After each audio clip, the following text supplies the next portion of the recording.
Tai, sveiki, gerbama prezidentė, euroentuziastai. Mes prieš tai kaip tik tai su prezidente kalbėjome, kad čia toksai bus emocijų pasidalinimo, reminiscencijų vakarėlis, nes susirinko tie žmonės, kurie daug metų dirbo su ES, prisidėjo prie Lietuvos kelio į ES ir vėliau jau padėjo mums toje ES įsitvirtinti. Tai mes turime 40 minučių, 45 minutės. Aš šiek tiek pakalbinsiu prezidentę, bet paskui galbūt sudarysiu galimybę ir pasidalinti ar tam tikromis refleksijomis, ar paklausti prezidentės kolegoms iš salės. Tai toks pirmas klausimas būtų susijęs su tokia refleksija mūsų kelio į ES ir buvimo ES. Nes jūs ES ir mūsų santykius ES matėte labai įvairiais kampais. Jūs dėrėjotės dėl Lietuvos laisvos priekybos sutarties, buvote finansų ministrė, buvote ES komisarė, buvote prezidentė. Kokius etapus labiausiai norėtumėt išskirti ir kaip įvertintumėt, kaip keitėsi Lietuvos rolė ES? Ir mūsų balsas sustiprėjo, ar išliko toks pats, ar estai vis dar groja pirmų smuikų, kaip jūs tai vertintumėt? Čia mūsų kompleksai groja pirmų smuikų, kai mes visai apie estus kalbam. Išvardinote labai didelę istoriją ir praktiškai vos ne 30 metų gyvenimo. Bet turbūt čia praktiškai su daugeliu žmonių, kuriuos matau, mes ir dirbom kartu. Pradėjom nuo kažkur 90-ųjų pradžios ir taip visus tuos metus. Kartu nuėjome tą kelią ir prisimename turbūt labai skirtingai. Bet aišku, ryškiausiai matomai yra tas laikotarpis, kada yra sunkiausia, kada mokaisi ir kada tai yra labai labai svarbu. Tai aišku, tada šis laikotarpis yra iki narystės. Nes jau kai tampi nariu, jau čia šiek tiek kitaip jautiesi ir kitokios užduotis ir kitaip viskas vyksta. Tai va tas laikotarpis, kada reikėjo mokytis dėrėtis, reikėjo mokytis, kas yra laisva prekybos sutartys arba apskritai, kas ta Europa yra, mokytis net kaip elgtis. Pirmą kartą lankiausi Švedijoje kažkur 91 atrodo metais ir kai reikėjo pas premjero ofise, pavyzdžiui, atsisėdus kalbėti su jo patarėju ir buvo pietus ir kai 4 įrankiai kairiai, 4 dešiniai ir 4 viršui ir kai tu supratimą neturi, ką su jais ir kaip reikės daryti. O 91 metai, atsimenat tas, kas atsimena, kad buvo tuščia Lietuvoje, parduotuvėse nieko nėra, jokių ten 4 įrankių nereikia mūsų maisto racionui. Tai, aš kaip pavyzdį sakau, ant kiek tai buvo mums svarbu, įdomu ir kaip reikėjo, nuo ko reikėjo mokytis pradėti. Apskritai, kitas pasaulis, kitas supratimas, kiti santykiai. Man didžiausia įspūdį net patiko ne tie pietus ir viskas, bet miestas. Ir kaip elgėsi žmonės mieste, vienas su kitu, kai mes atvažiavom iš čia. Kaip negalėjai važinėjai ir kaip jiems žmonės šypsosi. Pas mus 21 negalusis net negalėjo išeiti į gatvę, nes jį žiūrėjo kreivai. Tai ta prasme, tai buvo kitas pasaulis. Ir tame kitame pasaulyje mums reikėjo į jį sugrįžti ir tapti tokiais pačiais. Tai vat, kai pirmą sutartį dėrėjau, atsimenu, sėdėjau su 5 sutartim, visokiom ten Oxfordo ir panašiai, dictionary, ir studijavau savokas, tiesiog definicijas, kas ką reiškia, nes tiesiog kiekvienas žodynas vos nevertė skirtingai ir kad turėtum ir galėtum lygiaverčiai dėrėti su partneriu. Tai mums pasisekė, kad tai buvo skandinavai, kurie elgėsi su mumis, sakyčiau, labai oriai, nežemindami mūsų ir mėgindami mums padėti. Nes vėliau, kai sustikdavom su didesnių valstybių atstovais, tai kartais jausdavosi tas toks, jūs maži, jūs gal nieko nežinot ir tokio distancinio aukštumo. Tai iš ties praėjom visi tą patį. Ir tas laikotarpis, aš laikau jau auksiniu gyvenimo laikotarpiu, kada reikėjo mokytis, reikėjo viską keisti ir ta atsakomybė, kokia krito mūsų kartai ir jaunesnei ir mano kartai, tai turbūt, čia gyvenimo dovana. Dabar, tada buvo sunku, tada nežinai, kaip tave vertino ir kaip elgėsi ir visokių ten aš užsidirbau pavadinimų ir reagavimų. Atsimenu vieną kartą, vienas ministras, ne jūs, nesakysiu kuris, užsienio reikalų. Kai teko dirbti su užsieniu ir su visokiais projektais, Vadrasa gal biški gali pajusti, kas buvo, įvairiais vystimo projektais ir FARE projektais ir taip toliau. Ir kai reikėjo to, trečio, tai sako, tai tau gal ir lėktuvo reikia? Sakau, jeigu reikia darbų, tai reikia. Taip, 90 vidurys, įsivaizduojat, koks lėktuvas arba ten sraigtasparnis. Tai, o po to, kai jau aš dirbau Amerikoje ir kai tas ministras atvažiavo aplankyti Amerikos ir reikėjo man, aš vairavau, nes, žinot, tais laikais vairuotojų nebuvo. Tu esi ir antras asmo ambasadų ir to pačiu vairuotojas. Tai vairavau jį, vežiau iš aerouosto į viešbutį ir teko, matau, kad tuščia gatvė ir per 2 juostas aš apsisukau. Tai sako, jūs niekaip nepasikeitėt. Vienu žodžiu, tai ką aš noriu pasakyti, kad reikėjo daryti viską. Nuo nulio, nuo pasitikimo, 90 pradžioj, delegacijos, nuo dėrybų prie dėrybų stalo ir net iki kai kurių sutarčių ar ratifikavimo ar pasirašymo. Tai iš ties ta mokykla, kurią mes buvom priversti arba mums likimas lėmė nueiti, buvo mums visiems turbūt šviesiausias ir įsimintiniausias laikotarpis, nes vėliau jau augome, lepome, algos didėjo. Vėl kitas laikotarpis, bet man išlikęs yra pirmiausia tie laikai, pirmas dešimtmetis, ko gero, kai buvo sunkiausia, kai reikėjo mokytis, niekas nežinojo, nei mes nežinojom, kaip tai daryti, nei žinojo, kas mes tokie. Gal dėl to mums tiek ilgai ir užtruko tas prisistatymas pasauliui ir Europai ir šiek tiek gal vėliau mus dėl to pakvietė, nes dirbome daug, mokėmės daug, o savęs girti ir pristatyti nelabai mokėjome, arba gal ir nenorėjome, arba nemanėme, kad tai reikia daryti kaip kai kurie mūsų kaimynai. Tai iš tiesų mums pasisekė, kad finale po visų diskusijų, ar 1, ar 2, ar 3 šalis bus priimtos, buvom priimti visi 10 iš karto. Ir tik tai, ko gero, vėliau po priėmimo tas spaudimas reformų ir pokyčių pasikeitė. Ir aišku, buvo jau sunkiau jas daryti ir politikams, ir diplomatams, nes narystė lyg ir garantuoja didesnę ramybę negu iki narystės. Tai man daugiau liko dabar, jau kai tiek metų praėjo, daugiau emocija, tą, ką jaučiau tuo metu. Ir viskas liko, tas, kas buvo sunku arba blogai, užsimiršta, lieka tik tai, kas gerai ir emocija. Ir netgi jau nebepyksti ant tų, kurie kažkada nervavo arba trukdė dirbti. Dabar atrodo visi faini ir visi geri. Ir su visais labai norisi bendrauti ir jau nieko blogo neatsimeni. Tai jeigu kartais manysit, kad aš kažką atsimenu ir pykstu, tai tikrai ne. Galite sveikintis ir kalbėti. Gerai, čia aš biškutį juokauju, ką čia rimtai jūs pasakysi, nes jūs viską patys žinot. Tai dėkui už tą gerą emociją ir matau, kad salėje emocija irgi labai gera. Tai mūsų narystė Europos Sąjungoje be abejo pateisino lūkesčius ir pranoko. Ir ko gero taip, kai mes įsivaizdavome, į kokią organizaciją stojame, jinai nuo to laiko labai pasikeitė. Bet viena rolė ES išlieka labai svarbi, tai yra ta normatyvinė galia, toks švyturys tom visom šalim, kurios siekia demokratijos, kurios bando prisijungti prie demokratinių valstybių šeimos. Ir vienas iš pagrindinių ES instrumentų plėsti savo švelnąją galią yra plėtra. Ir šiandien mes vėl grįžtame prie diskusijų apie plėtrą ir yra visa šalių grupė, 9 valstybės, kurios tikisi kažkada tapti ES narėmis. Jūsų matymu, kokia yra plėtros svarba, ar plėtra vis dar išlieka svarbi ES ir koks yra tikėtinas kitas plėtros scenarijus? Kada, kokios šalis?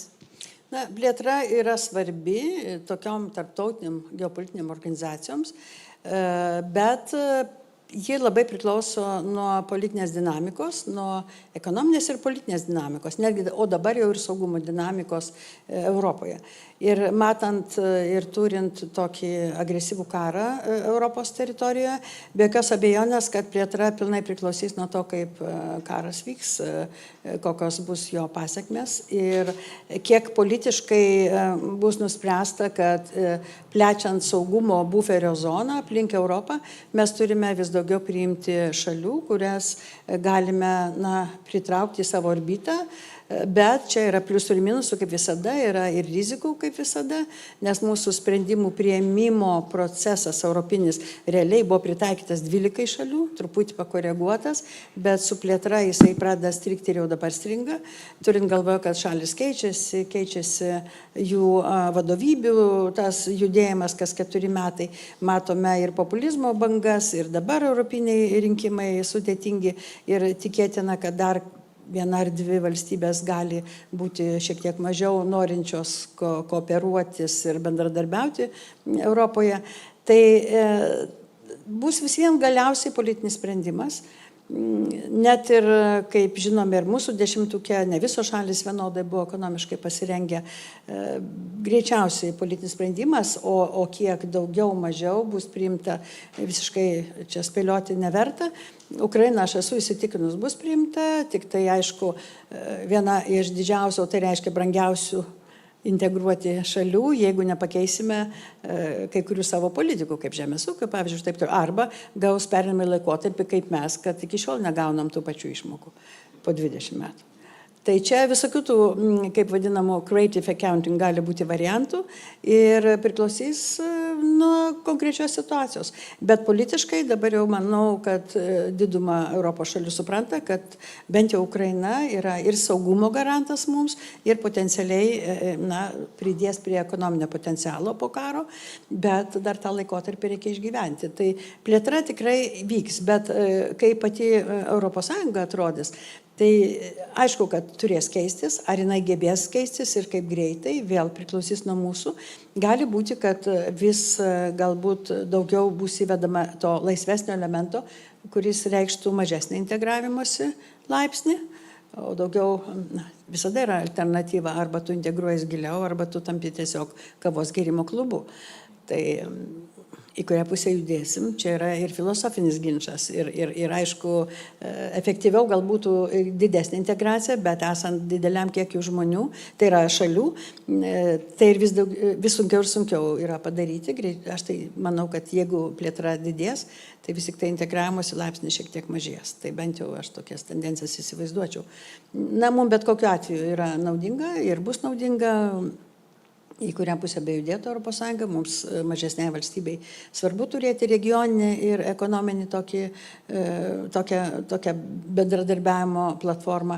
Ir jau aš nekalbu apie tai, kad Europos Sąjunga turės ir virs taip pat ir gynybinę, ir saugumo organizaciją, norim, nenorim. Mums tiesiog ne tik Putinas padės tai padaryti, bet manau ir Amerika padės tai padaryti. Nes rinkimai Jungtinėse valstijose, kaip jie be pasibaigtų, jie iš tikrųjų baigsis Europos atžvilgių nelabai gerai, nes visiškai objektyviai Amerikos visuomenė skaldosi, nuomonės ir užsidarimo tokios norai užsidaryti kontinente išlieka ir jie tik tai gilės ir didės bent jau artimiausius dešimtmečius. Tai iš ties Europai teks prisimti vis daugiau atsakomybių ne tik už savo ekonominį gerbūvį, bet ir, aišku, už saugumą. Ir kaip minėjau, nesvarbu, kokie rinkimai bus, čia aš nenoriu kritikuoti nei vieno, nei kito, abu variantai yra savotiškai tik skirtingai rizikingi ir mums nepalankus. Jūs palėtėte labai daug temų ir pasaulio geostrateginė situacija, kuri vers Europą judėti viena ar kita linkme ir ko gero rūpinti savo saugumu labiau, ir populizmo plėtrą Europoje, Europos visuomenėse. Taip pat kalbėjote apie Ukrainos reikšmę. Tai aš iš to šiek tiek turėsiu keletą klausimų ir pirmas yra apie Ukrainą. Minėjote, kad Skandinavijos valstybės buvo tarsi tokie mentoriai mums, kurie padėjo mums eiti į ES, gynė prieš kitas valstybės, mokė, kaip daryti namų darbus. Ar jūs matote, kad Lietuva dabar turi tokią rolę atiduoti duoklę, tai kaip mums kažkas padėjo, ir padėti padaryti namų darbus ir vesti už rankos Ukrainą, galbūt Moldovą į ES, ir ką mes turėtumėm daryti, jeigu tai yra taip? Aš manau, kad tai mes darome ir jau ypač intensyviai nuo 14 metų po Krymo okupacijos. Visiškai atvirai kvietėme ir kitas šalis prisijungti, spaudimą darėme ir viešą, ir visokį kitokį. Lietuva buvo pirmoji, kuri jau po 14 metų pasiūlė Ukrainai šaudmenis, tai yra mirtiną ginklą, kai visos kitos šalis net nedrįso pagalvoti. Tai irgi viešas spaudimas, jeigu maža valstybė išdrįsta, tai kitoms net nepatogu nesekti tuo pavyzdžiu. Ir be abejo, kad mūsų indėlis yra vertinamas visų Baltijos šalių ir Lenkijos. Ukrainoje esame iki šiol, aš kur bekeliaučiau, mane, jeigu ukrainiečiai pamato, prieina, dėkoja Lietuvai ir mums labai įsiminė, nes po 14 metų niekas jiems nepadėjo ir niekas jų neužtarė viešai. Dabar tai visi gudrus kalbėti, teisingai šnekėti, ne visada teisingai daryti, bet teisingai šnekėti ir visi dabar padeda ir visi čia kariauja, bet po 14 metų jie realiai buvo vieni, tai tas pas juos atminti išliko ir tas potencialas, kurį mes tikrai turime ir patyrimo prasme ir galime, yra. Ir taip pat žinau, kad mes ir su Armėnija kalbamės, ypač dabartinę naują vadovybę, apie jų galimybę artėti labiau link vakarų.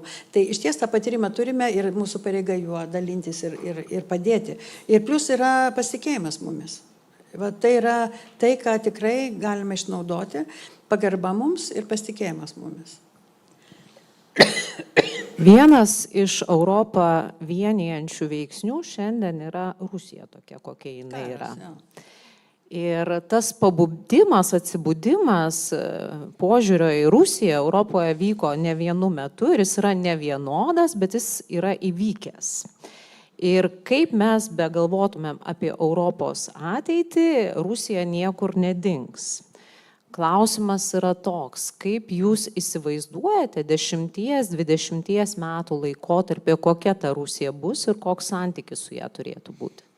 Na, čia labai lengvai kažkaip pasakėte, kad pasikeitė požiūris į Rusiją Europoje. Nu, jis beveik nepasikeitė. Aš dabar keliauju labai daug. Labai daug turiu kvietimų dalyvauti įvairiuose šalyse, konferencijose ir kalbėti pagrindę saugumo tema. Ir ne tik konferencijose, bet ir forumuose įvairiuose ir taip toliau.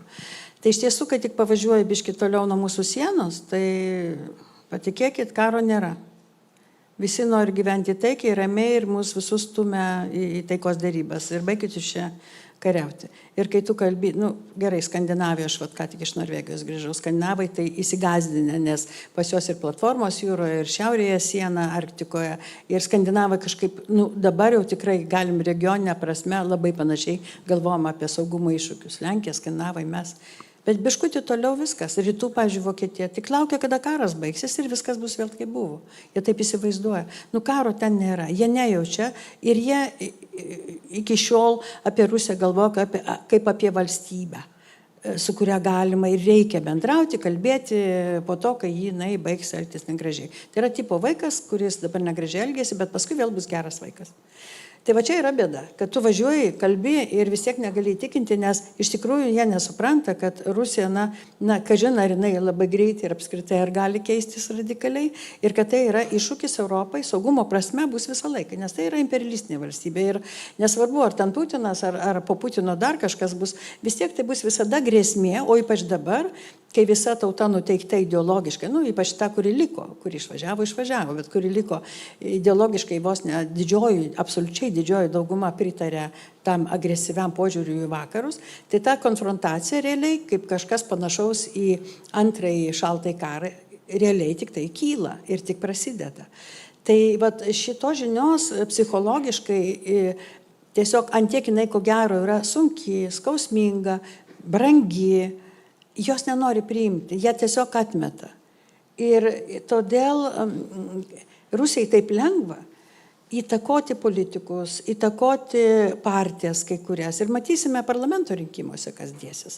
Aš vakar tiesiog eidama per kanalus France 24 pasižiūrėjau, tai debutavo būtent įvairių politinių grupių Prancūzijos delegatai. Tai sėdėjo 4, tai 2, grinai. Tai ką, baigim kariauti, žmonių kraujas liejamas, taip. Grinai, žinot, Kremliaus naratyvas ir taip su užsidegimu ir tokiu tikėjimu, kad Dieve. Kitas mėgina aiškinti, kad negalima būti nusileis, nes teritorijose duoda ir taip toliau. Tai kai nuvažiuoji, tai tu jam taip, kaip aš gebu, tiesmukiškai, kaip pasakai. Įsivaizduokit bandytą, kuris mėgina gauti jūsų pagarbą, jūs žudydamas ir jūs naikindamas. Tai taip siekia pagarbos iš savo kaimynų. Tada vakariečiai taip, nesgi pas juos girta diplomatinė kalba, suka ir finale viskas gerai. Tai kai nuvažiuoju ir taip tokį, žinote, šalto dušo elementą užmeti, tai taip biški. Bet ir tai, sakau, antiek psichologiškai nenori tai priimti, tai iš ties bus sunku. Ir tą dešimtmečiai, kurie ateina, nepasikeis taip greitai, net ir po Putino. Putino apskritai dabar jau nekariauti iki gyvenimo pabaigos jau nebeišeis. Jisai įėjo į tą stadiją, kada jis turės kariauti iki gyvenimo pabaigos. Ir nesvarbu su kuo. Ar tai bus Ukraina, ar tai bus dar kas nors, ar dar, nesvarbu su kuo. Bet jisai negalės kitaip savo žmonių ideologiškai palaikyti ir, kaip sako, rally behind. Jis nebegalės daugiau jų vienyti, nebėra idėjos, išskyrus imperialistinę konfrontaciją su vakarais. Nebėra idėjos Rusijai, kaip galėtų jisai žmonės palaikyti ir kažkaip duoti jiems idėją, kaip gyventi. Tai mes, ir mano, ir mūsų tikslas yra vakarams aiškinti, ir kad atitinkamai priminėti sprendimus, kad ta konfrontacija ilgalaikė, kad jinai niekur nepasikeis, nieko čia tikėtis nebegalima, kad bus kažkas kitaip. Buvo labai trumpas demokratizacijos mėginimas laikotarpis ir vėl viskas grįžta bumerangų į labai sudėtingą stalinizacijos laikotarpį, kur bus represijos ir viduje ir atitinkamai pliūpsniai su pastoviu priešo paieškos užsienyje istorinių laikotarpių Rusijoje. Tai mėginu aiškinti ir manau, kad mes šitą darome ir tai reiškia atitinkamai ES turi ruoštis ir atitinkamai turime žiūrėti plėtrą.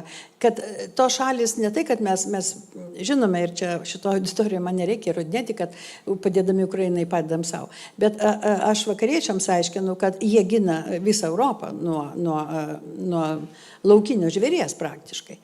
Tai iš ties šitą reikia daryti, reikės ir patikėkit, tai yra sunku, nes vis tiek jie atmeta, nesupranta ir nenori suprasti. Čia visko yra. O kai kurios politinės partijos, ultrakairiai, ultradešiniai ypatingai, jos yra įtakojamos ir naratyvo, ir korupcijos, ir kibernetinių pastangų, ir informacinių karų. Tai iš ties ta konfrontacija ir ta priešprieša, jinai tik prasideda. Jinai prasidėjo Ukrainoje, bet realiai tarp vakarų ir Rusijos tik prasideda. Ir mes einame į tą laikotarpį, todėl ar tai tęsis 10 metų, ar tai tęsis 20 metų, aš nežinau. Ir gerai, jeigu tai tik šaltas karas. Tai mes dar daug maž ir turėjom jau patyrimą ir mokomės, kaip su juo gyventi. Gerai, jeigu bus tik tai šaltas karas su šitą valstybę ir su šitai žmonėmis, kurie yra desperacijų, kurie neturi jau kitokio pasirinkimo realiai iki savo, ne tai, kad karjeros gyvenimo pabaigos, tai tu čia negali spėlioti ir negali nuspėti. Tai mūsų darbas yra dirbti su savo partneriais, nes kalbėti neužtenka, plus dirbti su vieša opinija tose šalise, nes, sakau, didelė dalis žmonių įtakoja nuotaikas visai kitokias, taip vadimas pacifistinės, tai nereiškia, kad mes kviečiam į karą. Atvirkščiai, mes tik sakom, kad jeigu bus tik pacifistinės, tai aš kartais net tokį pavyzdį, ypač prancūzams, sakau, įsivaizduokit, Strasbūrą užima vokiečiai ir sako, nekariaukim daugiau, bet mes pasiėmėm, kas buvo anksčiau mums, lyg ir senai priklausė. Tai čia, sako, panašiai atėjo, paėmė teritorijas ir paskui sako, gerai, dabar pradėkim dėrėtis ir gal tai, ką pasirašysim. Bet tai čia viskas laikina. Tai kaip ir 38 metai Europoje. Bet tai sakai, priima kaip faktą, bet nepriima emociškai, kad tai gali pasikartoti. Va čia yra bėda. Matyt, žmogaus yra psichologinė savybė apsiginti nuo negatyvios informacijos ir manyti, kad istorija lygiai taip pat nepasikartos ir grėsmė praeis kažkur virš galvos arba šonų. Tai va šitą aš matau vakaruose ir tai bus pastovus mūsų iššūkis ir Europos reformose, ir plėtros klausimuose, aišku, ir NATO, ir gynybos reikaluose. Tik tai pasidžiaug galim, kad vis teisingiau, kaip mes sakom, ir vis adekvačiau kalba ir NATO atstovai, kai kurie vadovai, bet dar kalbos visiškai neperėjo į tą realų veiksmą. Ir vakar, pavyzdžiui, girdėjome prezidento Makrono super strateginę kalbą apie Europos ateitį. Kad Europa miršta. Aš nerimtai, jeigu skaitė, tai turbūt girdėjau, ką jis turėjo galvoj. Bet kada iš šitą pradėjo kalbėti? Kai rusai išspyrė jį iš Afrikos. Iki to viskas buvo gerai. Ir kiek jisai duoda pagalbos Ukrainai šitaip kalbėdamas? 10-11 kartų mažiau negu Vokietija. Tai gerai, mes visi mokam gražiai kalbėti. Tai aš ką noriu pasakyti, kad ir tos kalbos turi objektyvų pagrindą, kalbos būna iššauktos išorinių ar kažkokių kitų interesų, bet dažnai to šalies vidaus interesų. Ir jos nevirsta realiu supratimu ir pagalba, net ne Ukrainai, o kad sutramdyti Rusiją. Nes nesutramdžius Rusijos mes turėsime pastoviai užšaldytą arba šaltą arba karštą konfliktą ne tik Ukrainoje, bet apskritai tarp Rusijos ir vakarų. Ir kas labai sudėtinga ir bus daugiau sudėtinga, jeigu tai bus konfrontacija šalto karo tipo, kad į jį įsijungia Kinija, Šiaurės Korėja ir Iranas, ko nebuvo niekada, kai mes kalbėjom apie pirmąjį šaltąjį karą. Tai iš tiesų geopolitiškai įtampos ir rizikos yra gerokai didesnės negu buvo anksčiau. Tai va šitam fone mes kalbam apie Europos stiprėjimą, apie Europos plėtrą ir apie mūsų padėtį, bet tai va tas fonas, kurio negalime ignoruoti, kuris visą laiką mūsų lydės ir jį reikės atsižvelgti. Vienas iš karo elementų, kurį Rusija kariauja ir čia, ir ypač Europoje, yra tas vadinamas hibridinis karas, kuomet bandoma paveikti žmonių protus ir širdis, palenkti arčiau Rusijoje palankių naratyvų, ir jūs tai labai gerai pabrėžiate. Ir tai yra susijęs su populizmo, euroskepticizmo augimu Europoje. Lietuva tarsi tokia sala yra, kurią aplenkė šita problema, ir nors, kai stojome į Europos Sąjungą referendumo metu, bijojome, kad balsavimas gali būti ne visiškai teisingas, ne toks, kokio norime, bet vėliau Lietuva visą laiką apklausose dominuoja kaip labiausiai Europos Sąjungą remianti valstybė, ir bendrai tokių stiprių euroskeptinių jėgų mes Lietuvoje lik ir neturim. Kas čia atsitiko? Ar čia Lietuvai pavyko kažko išvengti ir kodėl? Ar mes tiesiog nepastebime giluminių srovių ir potencialiai tai gali būti problema? Aš manau, kol mes turėsime agresyvų kaimyną, kuris visą laiką mums grasina, turiu galvoje Rusiją, mes vis tik tai gebėsime rezistuoti ir gebėsime būti antirusiškais ir proeuropietiškais didžiąją savo gyventojų prasme. Nes kai nuvažiuoju į vakarus ir, pavyzdžiui, kalbėjo apie mūsų energetinį savarankiškumą, kaip LNG statėmės ir kad reikėjo biškai brangiau pamokėti, jie niekaip nesupranta, kaip visuomenė sutiko. Aš sakau, kai už sienos yra Putinas, tai visuomenė labai lengva paaiškinti, kad nepriklausomybė ir laisvė verta netgi ir biškai brangiau sumokėti. Tai jiems šitas argumentas labai įdomus, nes pas juos tokie argumentai neveikia. Tai aš visada taip ironizuoju, kad Putinas mums daugelį atvejų labai padėjo, po 14 metų ypač. Nes ir kariuomenę sustiprinom, ir išlaidas padidinom, nes iki to laiko buvo tikrai argumentų trūko tai daryti dėl įvairių priežasčių. Tai manau, kad Putinas mums ir toliau padės stiprėti, būti resilient, apsisaugoti ir ne tik mums, bet ir Europai įrodys, ką jis gali ir ko iš jo galima tikėtis. Tai iš ties, jeigu 14 metais, kai aš buvau pirmoji Europos politika, kuri pasakiau, kad Rusija turi teroristinės valstybės požymių, aš buvau atakuota visur. Aš ir Lietuvoje politologai mane išaudė, ir vakaruose kolegos žiūrėjo ir sakė, kad tu čia matyt, kas ten, valstybės brandumo, reiškia, problemos, kad mes dar per daug aršiai reaguojam Rusiją. Tai dabar, kai aš susitinku, pavyzdžiui, Hillary Clinton, tai sako, Dalia, va tu buvai teisi dėl Rusijos. Aš sakau, gerai, Hillary, aš buvau tada teisi, o kodėl jūs dabar neklausot, ką aš sakau? Sakau, nieks nepasikeitė, lygiai tas pas. Viskas eina vėl, cycle, reiškia, tais, su kuriais ir ratais, ta istorija vėl kartojasi. Tada jūs klausėt, dabar sakot, kad aš buvau teisi ir kodėl tada neklausėt, o dabar sakau, jūs vėl neklausot, vėl nieko nedarot. Sakau, jūsų baltieji rūmai. Tik palinksi. Bet, taip ir yra. Ir mes vėl kalbam, ir vėl kartojasi viskas, ir vėl jie atgalinė data įvertina, pasako, bet į priekį jie vėl mėgina sušvelninti, suminkštinti, vėl galvoja, kad mes per daug karštakošiški ir agresyvūs Rusijos atžvilgių, bet aš tada jau ironiškai ir sakau auditorijai vakaruose. Tai Putinas padės ne tik mum, bet ir jum apsispręsti. Bet čia, aišku, ne iš džiaugsmo tai sakom. Iš tiesų, tas Rusijos veiksnys svarbus Lietuvos identitetui, kaip kitas, mes stipresni tampam, bet ir ES irgi yra svarbus veiksnys. Ir tik tai norisi tikėti, kad ES yra stipresnė ir jai pavyks išgyventi tuos instrumentus, kuriuos naudoja Putinas, hibridinius karus, ir ES nepradės skaldytis iš vidaus valstybės ir taip pat visuomenės, ką mes šiandien matome dalyje Europos valstybių. Ir labai svarbu yra burti koalicijas. Tai mano paskutinis klausimas, ir tada leisiu auditorijai dar užduoti klausimą. O tai jeigu kalbant apie koalicijas, kurios mums taip yra svarbios, kokia koalicija Lietuvai yra svarbi, kokios valstybės svarbiausios, kovojant su Rusija, palaikant Ukrainą, bet taip pat užtikrinant tokią gerą ES ateitį? Bet kokiu atveju, kaip mes sakome, kad ES visada ad hoc priklausomai nuo klausimo susiburdavo koalicijos.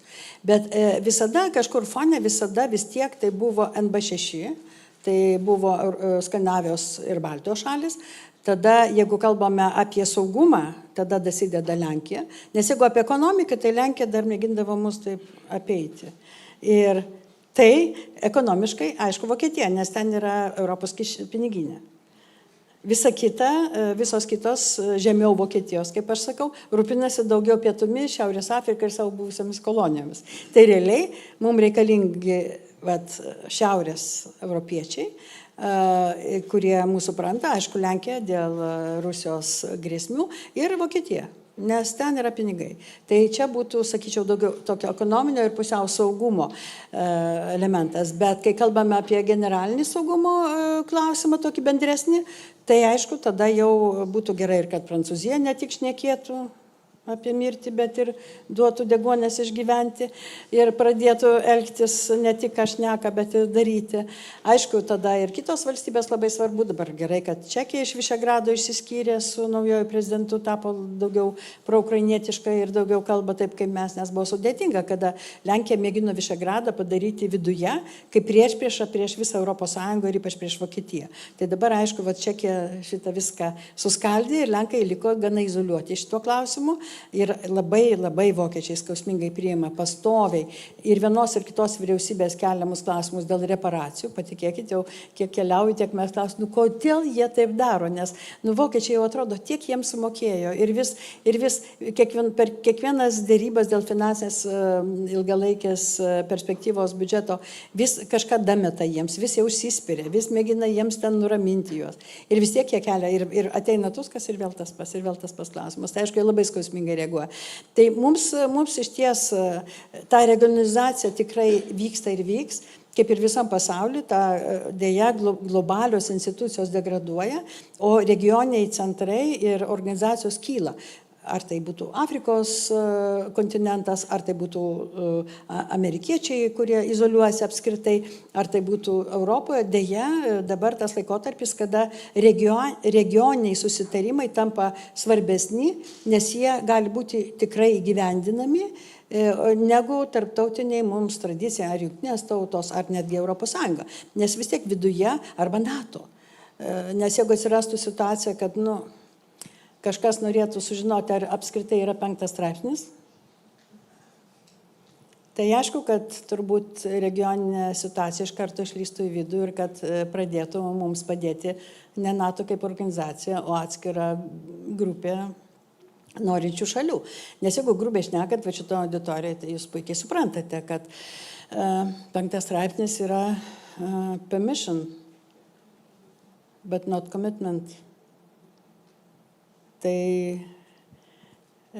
leidimas ginti nereiškia įsipareigojimą ginti. Įsipareigojimas tik tai laisvanoriškų pagrindų.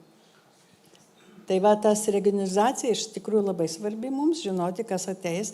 Ir tai, kad turime ir siekiame kuo daugiau turėti ant Lietuvos teritorijoje užsienio kariuomenės, NATO partnerių, yra be galo svarbu, nes jie pirmieji kartu su mumis pradės ginti šalį, o kiti kol ateis, tai tikrai, kaip Hodžinsas sako, 2 savaitės, aš bijau, kad gali būti ir blogiau.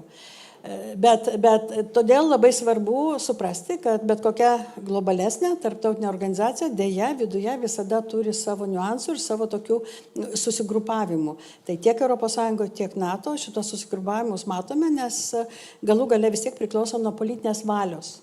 Atsiras, ar suveiks tas straipsnis, ar nesuveiks. Politinė valia. Ne automatizmas, o politinė valia. Jinai visur įdėta, į visos sutartis. Šitą turime suprasti, neturėti iliuzijų. Labai svarbu turėti draugų ir bendraminčių ir čia ko gero ir mūsų tas kelias į Europos Sąjungą ir buvimas Europos Sąjungoje tai parodo. Bet noriu taip pat suteikti galimybę paklausti iš salės. Tai ar turim laiko? 5 minutės. Gerai. Bet jeigu štai vienas klausimas. Sveiki visi. Ona Kostinaitė Grinkevičienė, buvęs Europos komitetas ir toliau karjerą. Šiuo metu Europos komisija. Ačiū, prezidentė, yra labai gera girdėti. Aš norėčiau gal pabandyti sugrįžti į tas, sakykime, ieškoti kažkokio pozityvo tose dūžtančiose formose. Ir jeigu prieš jūs sėdėtų ne profesorė, o Lietuva, kokius patarimus duotumėt? Ačiū. Visada sakau, kad aš pasitikiu Lietuvą. Ir Lietuva turi pasitikėti savim. Ta kelią, kokį nuėjome, galime tik didžiuotis, kai išvažiuoju užsienį ir kai pradė kalbėti, jie žiūri išsižioja. Mes per 20 metų nuėjom jie per 200 metų tą ėjo. Tai iš tiesų mes turime ir privalome didžiuotis ir pasitikėti savim, nes žinome, kad galėjome, reiškia ir galėsime, kas be atsitiktų, susitvarkyti. Svarbiausia pasitikėti savim ir džiaugtis. Nes tikrai esame ta tauta, kuri sugebėjo ir valstybę atkurti, ją sutvarkyti, išlaikyti ir apginti. Aš tai visada labai, kai išvažiuoju, aš taip didžiuoju, žinok. Man taip gera. Aš Lietuvoje dėl to nelendu, nes mes labai savikritiški. Tai dabar ypač nelendu. Bet toks, sakyčiau, toks lietuviškas ir dar katalikiškas bruožas visai save kritikuoti. Bet iš tikrųjų, tikrai yra kuo didžiuotis, yra kuo džiaugtis. Ir aš, kai išvažiuoju, labai jaučiuosi tokia, pakeliai išskirtinė. Man atrodo, kai pažiūri, kai pamatai atspindi Lietuvos kelio, atspindi kitų vakariečių veiduose, tu supranti, kiek mes padarėme ir kur nuėjome. Tai tikrai, sakyčiau, pasisemti geros nuotaikos ir optimizmo yra geriau užsienį negu čia.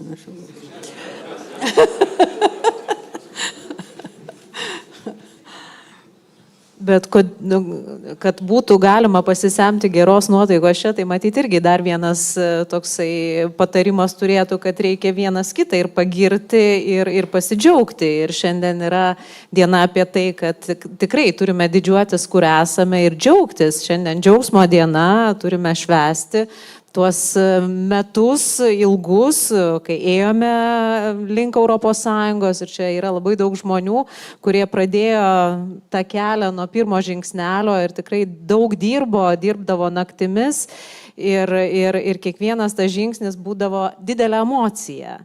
Ir šiandien tikrai tas emocijas reikia atšvęsti ir pasidžiaugti. Ir dar ko gero vienas dalykas, kur labai svarbus yra, tai palinkėti drąsos, nes lietuviai kartais yra nedrąsūs. Drąsos pasidžiaugti, ne tik drąsos kažką daryti.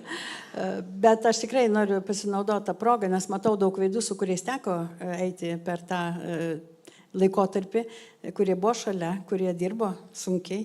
Bet noriu tik tai jums padėkoti visiems, kurie dirbote ir darėte tą patį, ką aš dariau ir ką mes visi darėme. Ir ta nuotaika, kokia buvo prieš stojimą, iki stojimo ir dabar, bent jau man, to džiaugsmo ir tos prasmės niekiek nesumažėjo.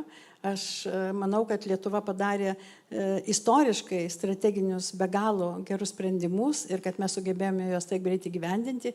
Yra visų mūsų nuopelnas, visų mūsų ir mes dėl to turime didžiuoti savimi. Tai dėkoju visiems.